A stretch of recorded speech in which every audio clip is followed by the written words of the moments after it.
নাম কি? যারা বলেন মুসলমানদের নেতার নাম কি? আমরা তো কত নেতার পিছনে দৌড়ালাম, আমাদের ভাগ্যের কোনো পরিবর্তন হয় নাই।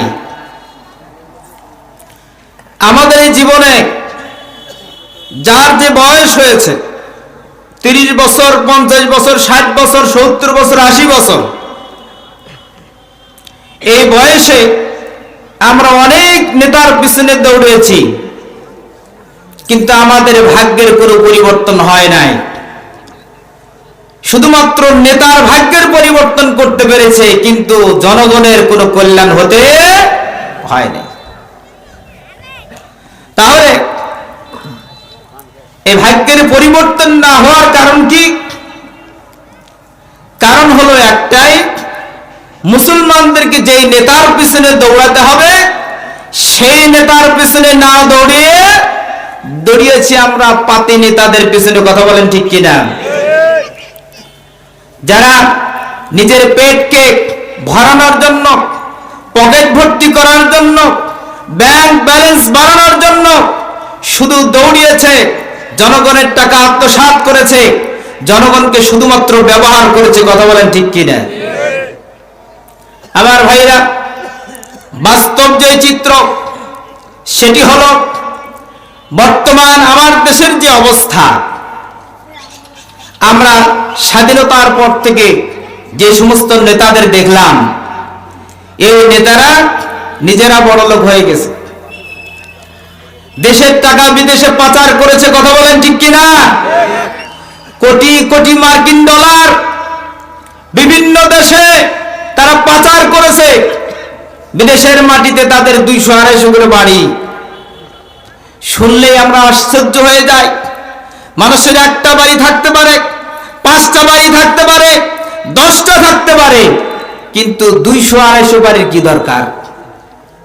কথা বলেন ঠিক কিনা? এই বাংলার টাকা, জনগণের টাকা, আমরা যাদের পিছনে দৌড়িয়েছি তারা আমাদের টাকা আত্মসাৎ করে বিদেশে বাড়ি করেছে, আর আমাদেরকে দেখাইছে কচু। কথা বলেন ঠিক কিনা? সুতরাং বাংলার মুসলমান আর ভুল করবে না। এই সাধারণ লুচ্চা, বদমাইশ, চিটার, বাটপার, চাঁদাবাজদের পিছনে না দৌড়িয়ে বিশ্বনবীর আদর্শে যারা ডাক দেবেন তাদের পিছনে আমরা দৌড়াতে চাই। কথা বলেন ঠিক কিনা মুসলমান? নারায়ে তাকবীর, নারায়ে তাকবীর। আল কোরআনের আলো, সংসদে জালো, আমার নেতা তোমার নেতা বিশ্বনবী মুস্তাফা। নারায়ে তাকবীর। আল্লাহ পাক আমাদেরকে বিশ্বনবী, নবীকে নেতা বানিয়ে নবীর আদর্শের পিছনে দৌড়ানোর তৌফিক দান করেন, বলি আমিন। আর জোরে বলি আমিন। সম্মানিত ভাইরা, যে কথা বলতেছিলাম, আমরা যদি আমাদের নেতা বিশ্বনবী মুহাম্মদুর রাসূলুল্লাহ সাল্লাল্লাহু আলাইহি ওয়াসাল্লামকে বানাতে পারতাম, বা নবীর ওয়ারিস, নবীর আদর্শে যারা আদর্শবান তাদের পিছনে যদি দৌড়াতে পারতাম, হয়তো আমাদের ভাগ্যের পরিবর্তন হয়ে যেত।